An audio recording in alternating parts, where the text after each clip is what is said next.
आप सभी ने कभी न कभी रोमन एम्पायर का नाम सुना होगा। एक बार एक रोमन राजा को उनके जासूसों ने यह बताया कि दुश्मन उन पर हमला करने वाला है और जो दुश्मन की सेना है वो करीबन 10 लाख की होने वाली है, जबकि उनकी सेना 3 लाख की है। तो ये सुनकर वो बहुत घबरा गए। तो उनके सेनापति ने उनको ये सलाह दी, इससे पहले कि दुश्मन हम पर हमला करे, हम दुश्मन पर हमला कर देते हैं। और उन्हें ये पता लगा कि दुश्मन की सेना अभी सिर्फ 50,000 की ही है। तो ये डिसाइड किया गया कि 1 लाख की सेना दुश्मन पर हमला करेगी और उन्हें खत्म कर देगी। और वैसा ही हुआ। 1 लाख की सेना दुश्मन के एरिया में चली गई और जब लड़ाई का समय आया तो उनको ये पता लगा कि उनकी सेना 50,000 की नहीं बल्कि 3 लाख की है। ये सुनकर उनके होश उड़ गए।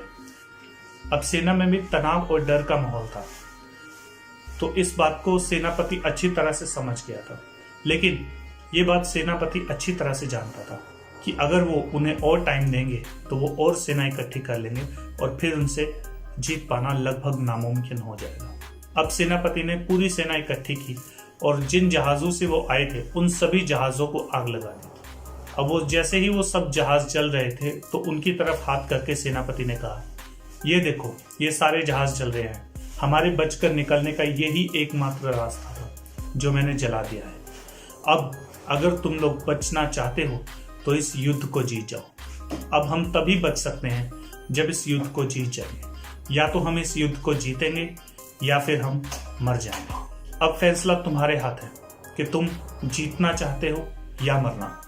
और फिर क्या था, सेना ने बहुत बहादुरी से उनका मुकाबला किया। बहुत सारे लोग मारे गए उनकी सेना में। इन दुश्मन सेना के लगभग 1.5 लाख सैनिक मर गए, लगभग 75,000 के करीब घायल हुए और अंत में जो दुश्मन सेना थी उन्होंने रोमन सेना के आगे सरेंडर कर दिया और रोमन सेना जीत गई। तो दोस्तों, इस कहानी से हमें कुछ चीजें सीखने को मिली। जैसे कि सबसे पहली चीज हमें ये सीखने को मिली कि अगर हमें अपनी लाइफ में आगे बढ़ना है तो हमें भी अपने जो एक्सक्यूज हैं, जो अगर ये ना चला तो मैं ये कर लूंगा, ये वाले एक्सक्यूज बंद करने होंगे और रोमन सेना की तरह हमें भी अपने जहाज चलाने होंगे। जो अपना लक्ष्य डिसाइड किया है हर हाल में उस पर पूरा जोर लगाना होगा और उन्हें हासिल करना होगा। सिर्फ यही रास्ता है सक्सेसफुल होने का। नंबर 2, ऐसा नहीं था कि रोमन सेना के जो सैनिक थे वो डरपोक थे, बल्कि वो बहुत बहादुर थे, लेकिन फिर भी वो डर रहे थे। इसीलिए उन्हें जिताने के लिए उन्हें और डराना पड़ा और रिजल्ट आपके सामने है। और तीसरी, लीडरशिप। जो सेनापति था वो बहुत समझदार था और बहुत इंटेलिजेंट था। उसने एक तो समय से पहले उस सेना पर हमला कर दिया और तब किया जब उनकी संख्या बहुत ज्यादा थी। जब उसने देखा कि उसकी सेना का मनोबल नीचे गिर रहा है तो उसने उन्हें मोटिवेट किया, चाहे डरा कर किया, लेकिन किया। मुझे उम्मीद है आप सबको भी इस कहानी से बहुत कुछ सीखने को मिला होगा।